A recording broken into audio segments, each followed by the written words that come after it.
This is a fan-generated show. If you'd like to support us, please go to jamieglazov.com. Also, don't forget to subscribe to our new Rumble channel.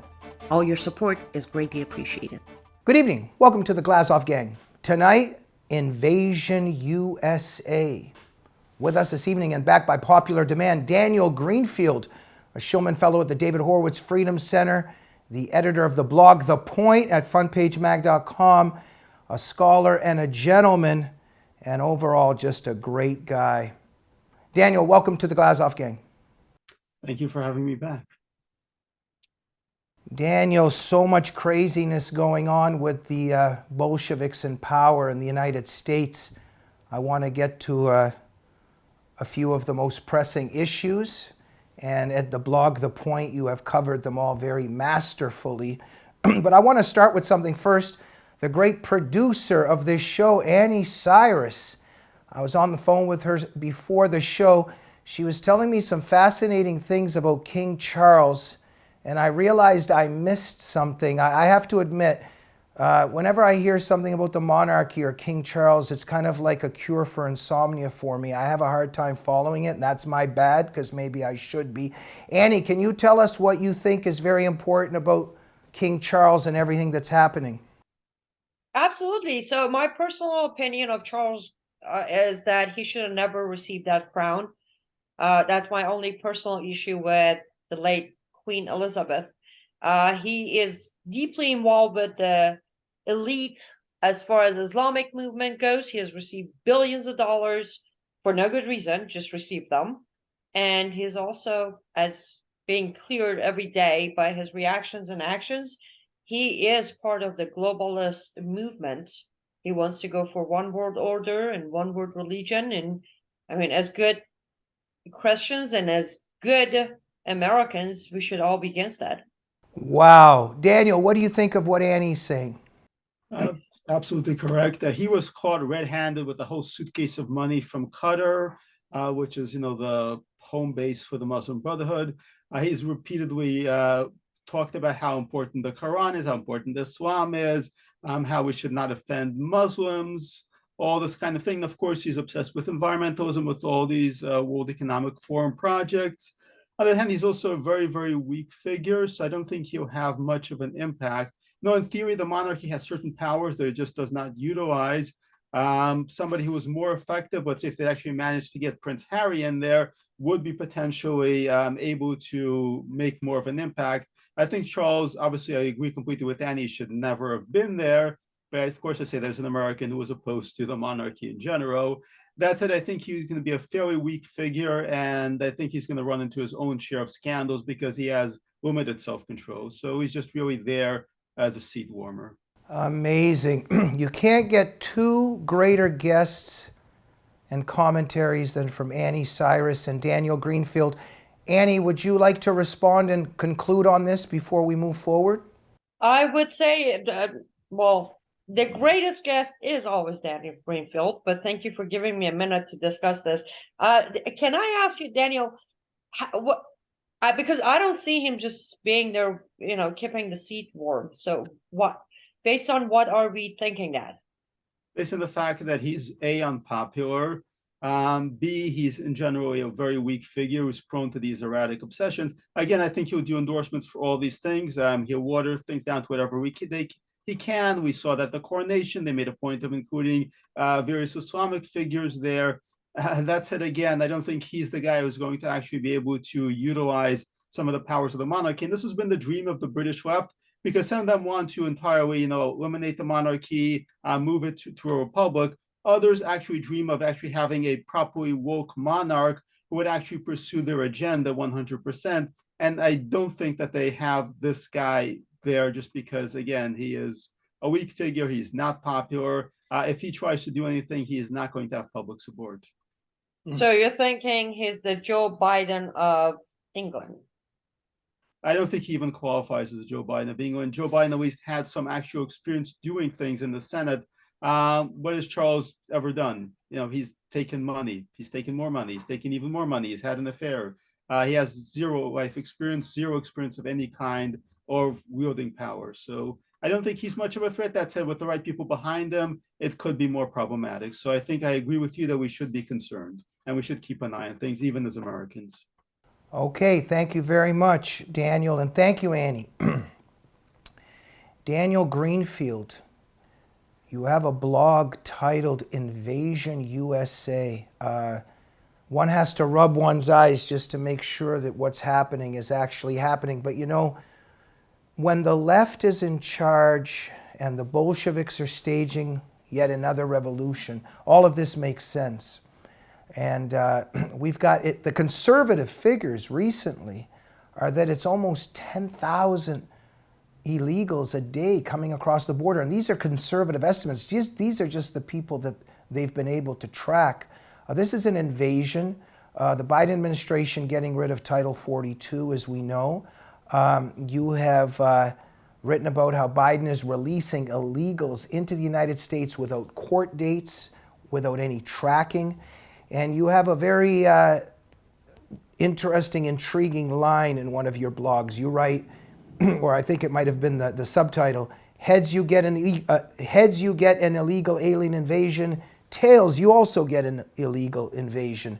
We've got an illegal invasion on our hands. I think this is impeachable, really, but a catastrophe, and the left wants to destroy the United States, and it's doing a very good job at it. Tell us about Invasion USA, Daniel. Whatever happens in the world, it's immediately a pretext for bringing a whole lot of illegals to America. Biden arranges for Afghanistan to fall to the Taliban. Immediately, we need to ship 120, 150,000. It's going to be much more than that by the time the full family reunification program goes through into America. Those are the ones who are approved by the Taliban to fly out. No, there's an earthquake in Haiti right away. All the illegal aliens in Haiti are protected from deportation. All the illegal aliens from Haiti in America are protected from deportation. And of course, Title 42. Now, the Biden administration was at the same time claiming that it could forgive all the student loans for its supporters because we were in the middle of a pandemic. Then they tried to remove Title 42, claiming, well, as far as illegal aliens go, we're no longer in the middle of a pandemic. They fought for this for a while. They fought to get rid of Title 42. Now they're getting rid of it. And yes, we're passing at 10,000 a day. Resources are completely stretched. And what is the Biden administration doing? Before it was playing this game where it was saying, you know, we're releasing these illegal aliens from detention. We're giving them court dates. These court dates were completely meaningless because the illegal aliens never showed up for the court dates. But we still were playing through the system. They gave them tracking apps, they gave them court dates, and they were saying, no, we have a plan for this. Now they're not even pretending there's a plan. They're dropping the court dates, they're dropping the tracking, they're just straight up releasing them into the country. And it's overloading not just the border areas, it's overloading major cities. All the big major democratic cities like New York and Chicago are preparing for World War III here. New York City has spent billions of dollars just on the illegal aliens that are coming through this. And yes, they're blaming Texas for it. They're blaming Florida. They're blaming Governor Abbott. They're blaming Governor DeSantis. But until recently, Mayor Eric Adams in New York City was not even willing to say this, but now he's actually said it. He said the Biden administration is doing for this. And the Biden administration responded by dropping him from its list of campaign surrogates who's supposed to be on the list because Biden is in theory running for re-election. Mary Adams was supposed to be on the list of campaign surrogates. He's now off the list because he came out and finally said it.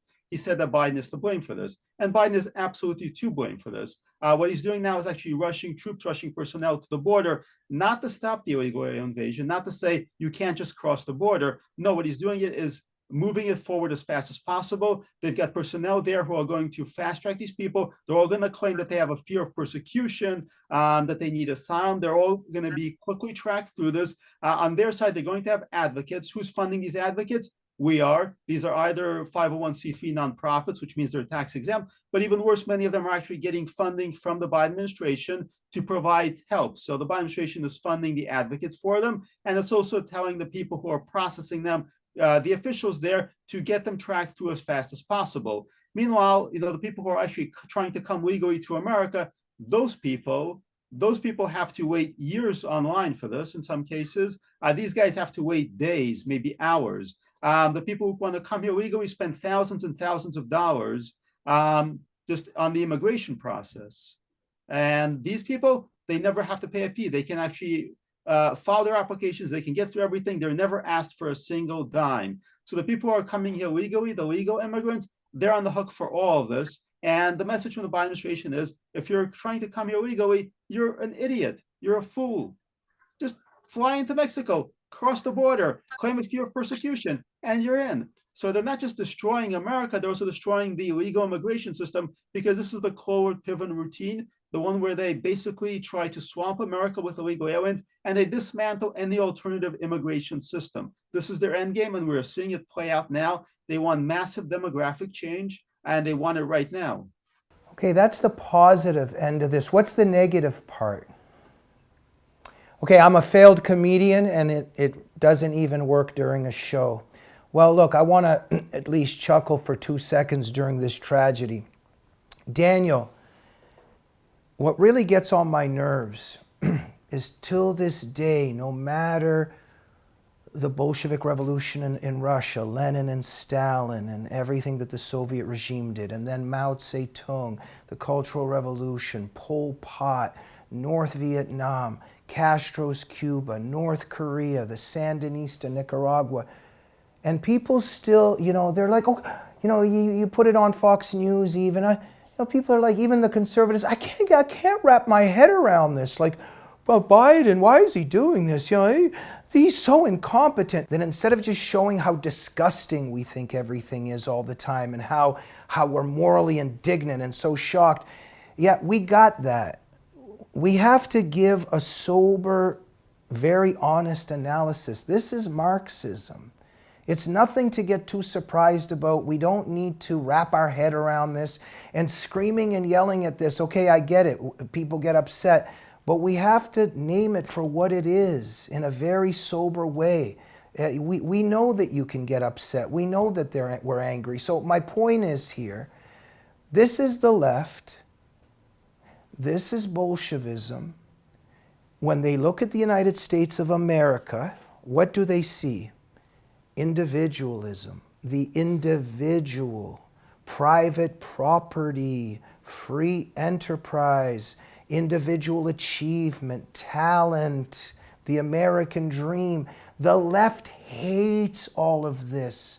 Marxists revile this.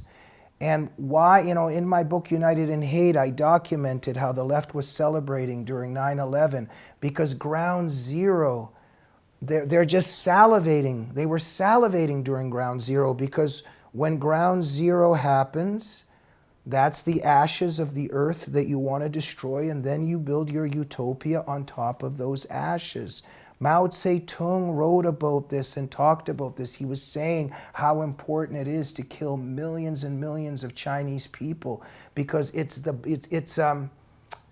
interesting. It's a mutated satanic carbon copy of Christianity, because for us Christians, Jesus' blood wipes away the sins of the earth, and he's our redeemer. And with the left, it's human blood that wipes the earth clean, and then they build their utopia. It's a very interesting satanic blurring and disfigurement of what Christ represents and did. I'll end my tirade here. Daniel, let me just hand this over to you.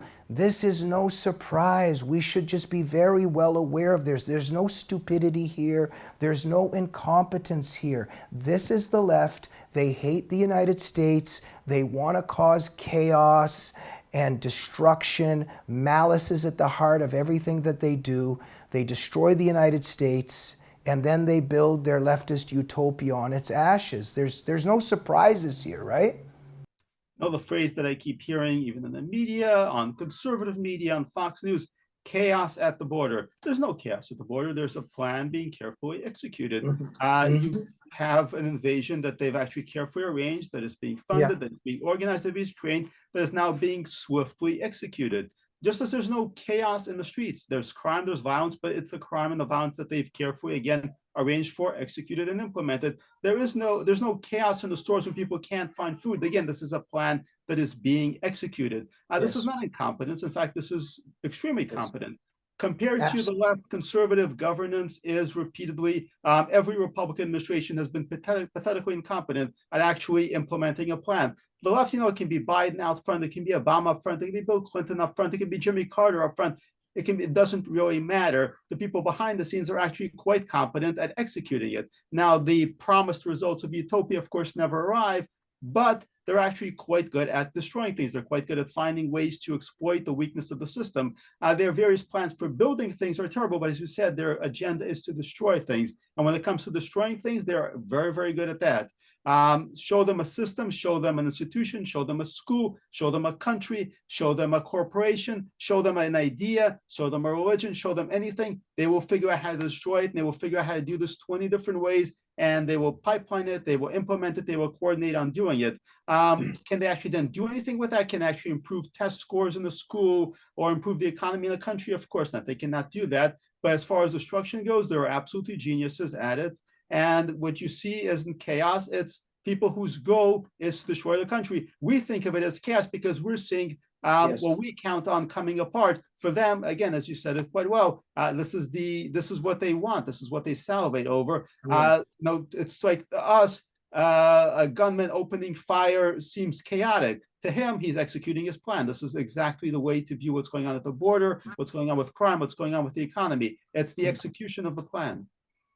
Definitely there's the left, and they're also intertwined with the globalist agenda, because once they destroy the United States, of course the left can build its paradise, but they're working also towards very much a one world government, all this Klaus Schwab stuff and Harari and World Economic Forum and the global digital ID. They hate Trump because he was for America.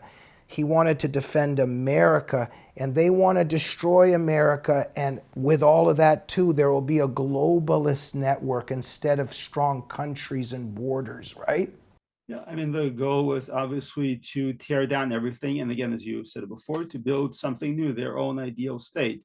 They want to get back to, year zero, day zero. Pol Pot in Cambodia simply forced everybody into the countryside to harvest there. You're an intellectual, you get killed. You're wearing glasses, you get killed. Anything that's not, their ideal kind of feudal world, which is really what they want. They want to reverse the Industrial Revolution. They want to reverse all the gains, all the transformations, the rise of republics, individualism, nationalism, democracy. They want to go back to, say, the 14th century, except, of course, without Christianity, there will be their religion in charge, but they will want a new dark age. Everything else is just a means of getting that. And then, of course, they'll be able to fully implement their agenda unopposed, with a population that is completely backward, unable to protest, unable to do anything about it. This is their vision. And, there's obviously one ideological tendency that is very much part of that, which is Islam, which is why they're so attracted to Islam. Again, something you've written about. But I think the chaos that they've unleashed, the destruction they've unleashed, is going to take them down with them, much as it always has. Their idea that you can just destroy everything and then build something from that never works. The result is just more destruction, and what's left behind are complete ruins. That's what we've seen in the Soviet Union. It's what we are actually starting to see in China. Their population is declining. The old paradigm, the marching Chinese, their birth rates are terrible. They've authorized second, third, no more one child. It doesn't matter. The people are just not interested in having children. They're not interested in anything, because they've destroyed the soul of people. This is what they did in Russia. It's what they're doing in China. It's what every leftist society does. It's what they're doing in America. When we look at the catastrophe, the death toll, the suicides, the mass shootings, the overdoses, this is what is happening in America, and this is really the threat. The left may never be able to take total power. I don't think they ever will. But the catastrophic consequences, the spiritual consequences, the consequences to the American soul, that I think, if it's not reversed, may not be repairable. Yeah, they're really succeeding at the moment, and it's incredible how the media handles this as well, especially the establishment media. At least with Fox News and the other conservative media, they're pointing to the problem, but just not a word, obviously, from MSNBC and CNN in terms of the alarm that there should be, and the criticism that there should be, and the analysis of the damage that's actually being done. And let's switch over now to the Biden crime family. So we've got a lot happening lately. They're being exposed. It's very much a mob operation in a lot of ways, as you've alluded to. And you've written about how the Biden family is getting payments, and it's being shown that they've been getting payments, including from the Chinese intel corporations through shell companies, all these complicated transactions. And in terms of Congress and the GOP and their investigations, they're really unveiling and exposing all of this. This is quite serious stuff that the House Oversight Committee has found, right? Yeah, the latest findings from the Republican House Oversight Committee from Representative Comer are very striking. And this is stuff no honest businessman, no legitimate family needs to be doing. You don't need 20 different bank accounts. You don't need shell companies. You don't need to create 4 different shell companies that then move money over to family members, which is itself really damning. And then you have associates. Your associates open their own LLCs, and then they move money through those LLCs to relatives from the Biden family. It's really blatantly illegitimate. If a normal person starts doing stuff like this, the IRS will be on them. Various federal agencies will be closely scrutinizing them and saying this is not right, especially when you have money not just being moved domestically, but coming from abroad, coming from Chinese intelligence affiliates, coming from people who are going to end up being convicted of various financial crimes. So in the House Oversight Committee comes out with this stuff. It raises serious questions. You know, you've got money coming through these Chinese LLCs to an associate LLC, to Haley Biden, to other members of the Biden family.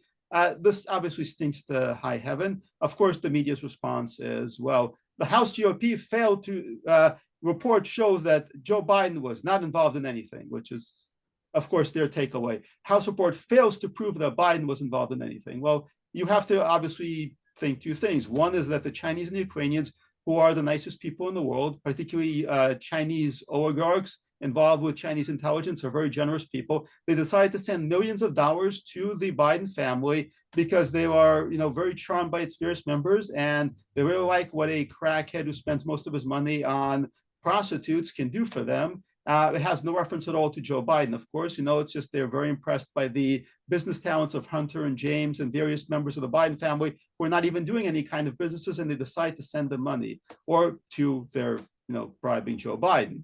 So which one do you think the media picks? The media picks, its answer is that this has nothing to do with Joe Biden, nothing at all.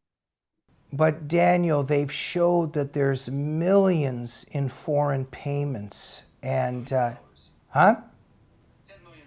million. Biden's family members, business associates, obviously Biden's involved. They've created a web of over 20 companies, as you've documented. What exactly does this mean? Treason could be thrown in there too, right? Is a word to describe it.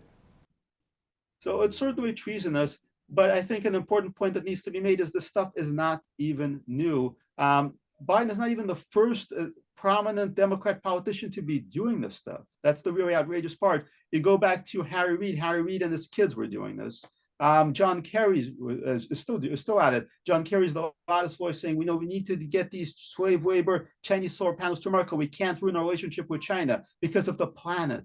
He doesn't mention his family members, including his stepson, who are involved in this sort of business. So unfortunately, the Chinese have learned that our political class, especially our Democrat political class, so I have to say that Neil Bush is also very much on the Republican side. The Republicans doing this too. You can just direct money to their family members, and the politicians will say, it's not me. I'm not doing anything. You can't show that any money went directly to my bank account. It went to my son's bank account. It went to my daughter's bank account. It went to my nephew's bank account, my brother's bank account, and it went to my wife's bank account, but it didn't go to my bank account. Therefore, I must be innocent. And the media, of course, decides to say, yes, he must be innocent. You can't show that he directly got the money. And this scam, it goes back at least a generation, if not even more. I think at the very least 30, 40 years. It's outrageous. It is corrupt, and it's the definition of corruption. And as you write, that for the Democrats, the real scandal that the media should cover is that Justice Thomas's elderly mom is living in a house that somebody paid for. That's what the leftist media is focusing on. Oh yeah, the big huge scandal was that Justice Clarence Thomas's grandnephew had his education paid for by somebody who has no business in front of the court. Meanwhile, the Biden family is getting $10 million from foreign nationals there's no scandal to see here. Oh no. Now, if one of their grandnephews was getting, they decide that that's no scandal also, of course. Yeah. Fantastic, Daniel. Scary, haunting times. We're going to take a very quick break with our sponsors. Hello, I'm Mike Lindell. Years ago, when I invented My Pillow, I was faced with every adversity you could think of. No retailers wanted to sell My Pillow. That's come full circle. Vendors took advantage of me, and I was copied by China. Well, by the grace of God, I was able to get through all that and learn from it. I have a passion to help other U.S. entrepreneurs, and that's why I created my new platform, mystore.com. We have hundreds of products from amazing entrepreneurs, and to celebrate, I'm going to put my pillows on mystore.com right now. You can get my standard My Pillows regularly $69.98, now only $19.98 with your promo code. Or you can get my standard queen size, regular $79.98, now only $29.98. Or you can get my premium king size, regularly $89.98, now only $34.98. So go to mystore.com and use that promo code on your screen to get huge discounts on all My Store products. Thank you and God bless. And we are back with the great Daniel Greenfield. Daniel, welcome back to the program. Thank you. Surreal and bizarre everywhere we look. So now we've got this E. Jean Carroll civil lawsuit against Trump and the jury's decision. I mean, it's mind-boggling from beginning to end. They actually succeeded in changing a law on the statutes of limitations just for Carroll to launch this lawsuit. The judge in this case is a Clinton-appointed judge. He hates Trump, obviously. The rules that he set out to the jury, bizarre. Robert Spencer has documented this. He was saying that everything from rape to a peck on the cheek is on many levels the same thing. Her whole story is very weird. I don't know if you saw her interview on Anderson Cooper, just bizarre, some of the stuff she was saying, including about rape.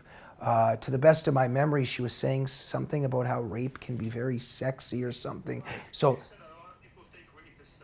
yeah, so then he cut to a commercial. Something's very wrong here, but also just even the jury's decision. Then he played, I forget, I'm having a mental lapse, when Trump was on that bus and saying a few inappropriate things and they taped it. They actually let that play to the jury. It had nothing to do with this trial, but they didn't allow other things on Trump's side to be played to the jury. Just the whole thing seemed fixed. But I'm very interested too that the civil suit's about being raped.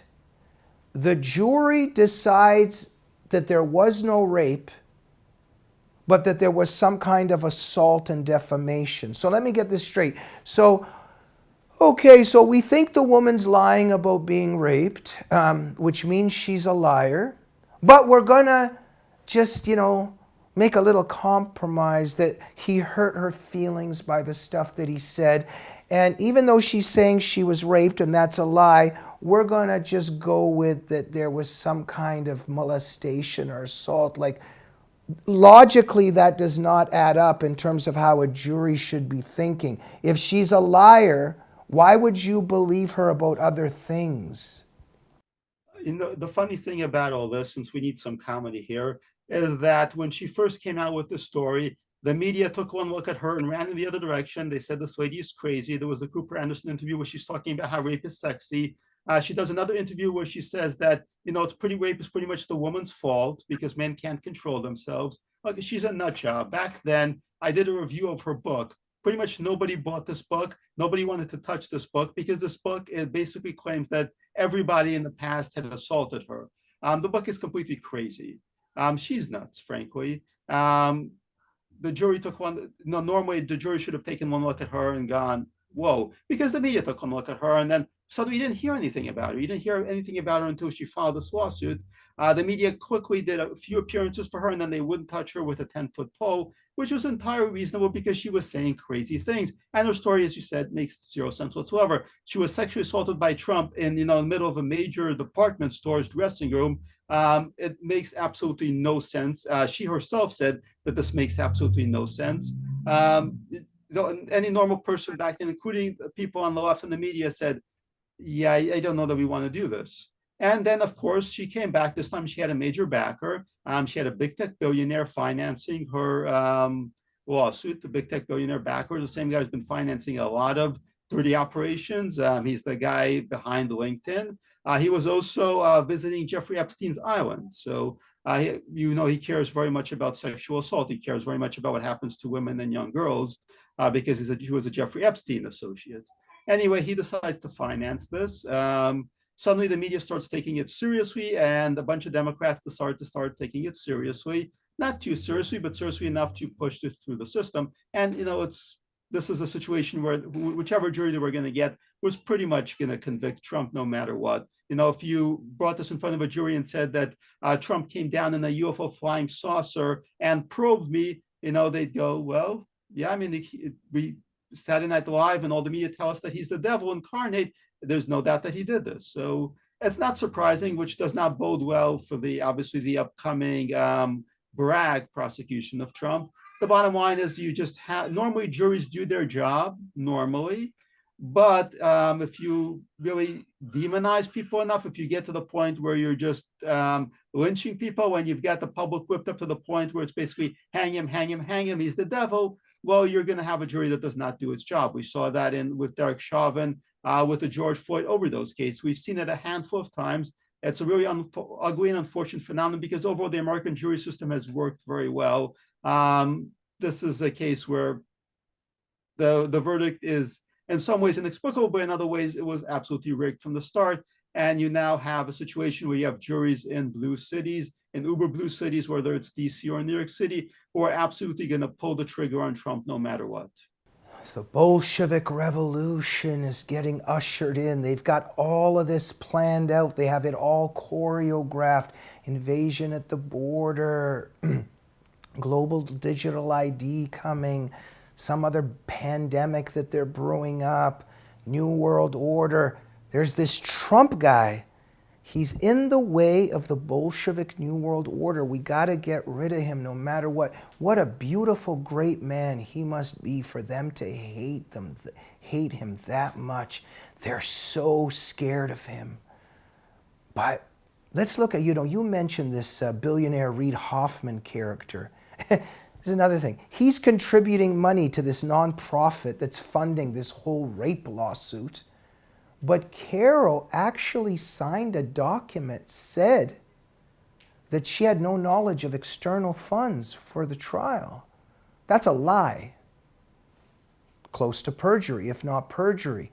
You know about that? Like that doesn't fit because money is pouring in from the left. She's saying she's not aware of any of it. Come on, of course she's aware of it, right?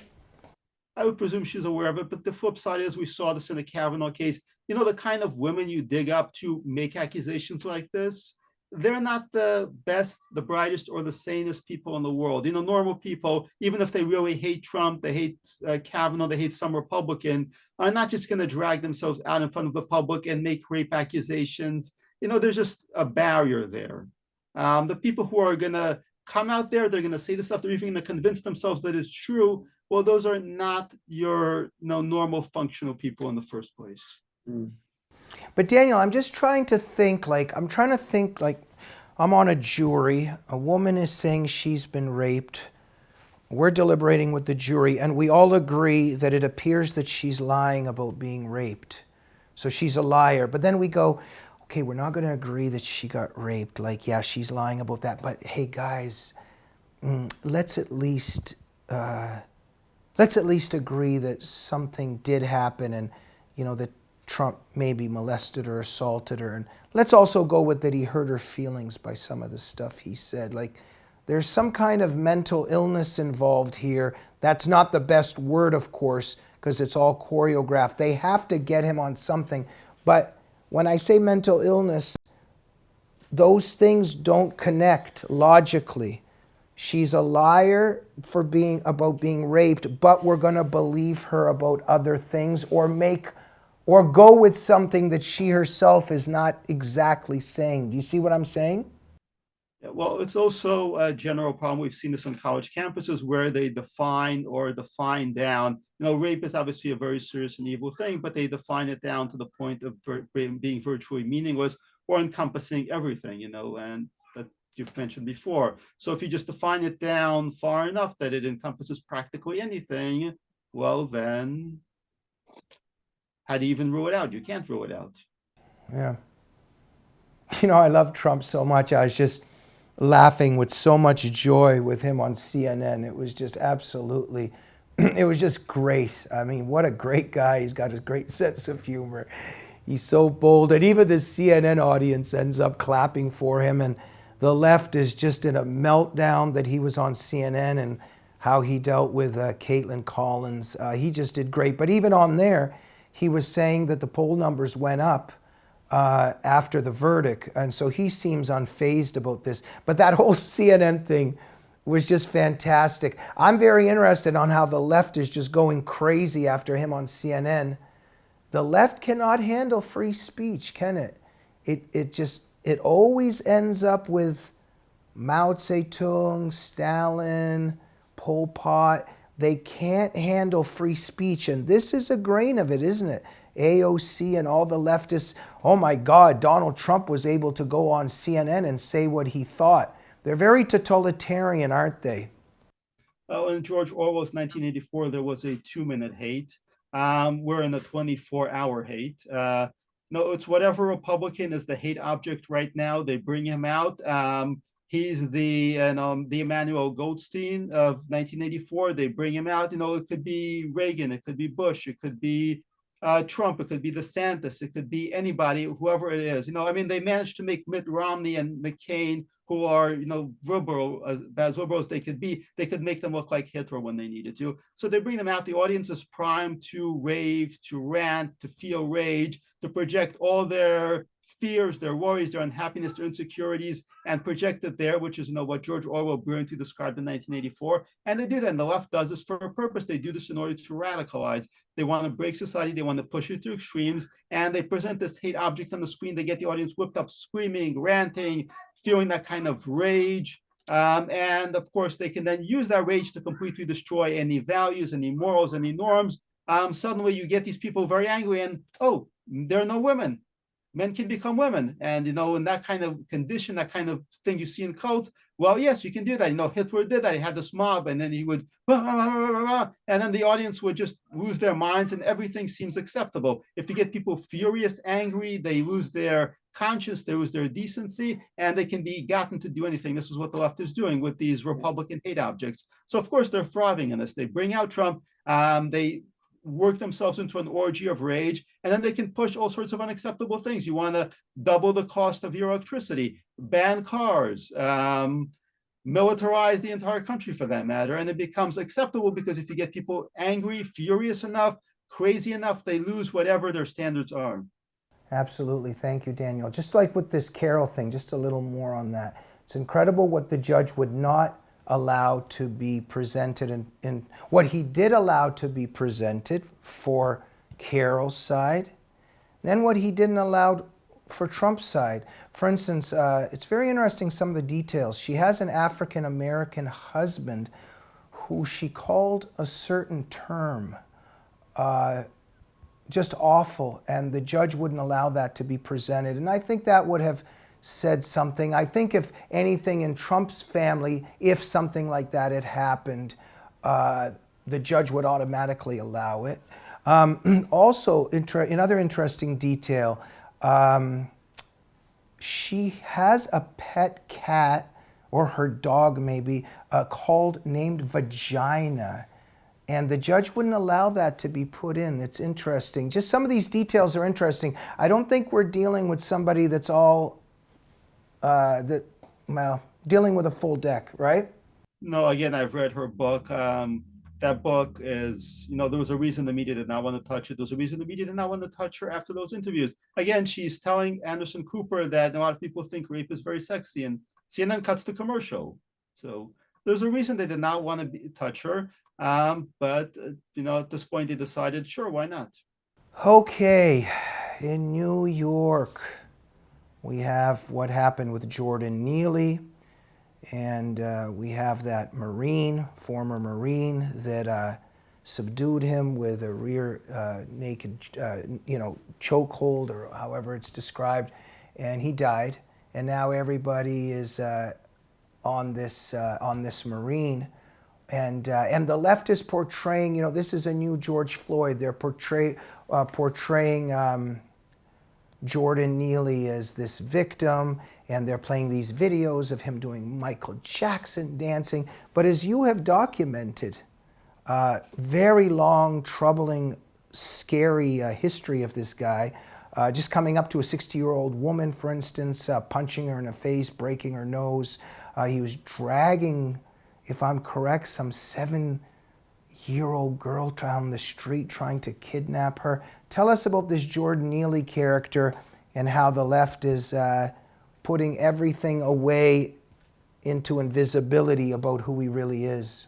He was an absolute nightmare. Yes, as mentioned, he punched a 67-year-old woman in the nose, broke her nose.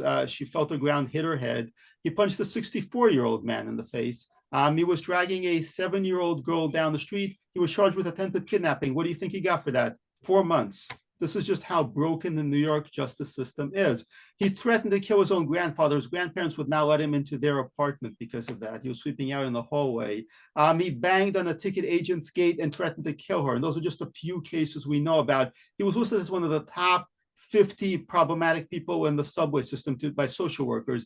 They knew he was dangerous. We have repeated warnings from police officers, from social workers. This guy is dangerous. There were multiple people calling 911 on that train about him. Some of them were saying that he has a weapon he's about to attack. All that is being discarded. No, there were 3 people who tried to hold him down. One of those was a former Marine. Another was a black man. They held him down. They kept him from hurting any more women and girls, older people. These were the people he went after. There's a pattern here, by the way. Every time he keeps going after older people, he keeps going after women, he keeps going after girls.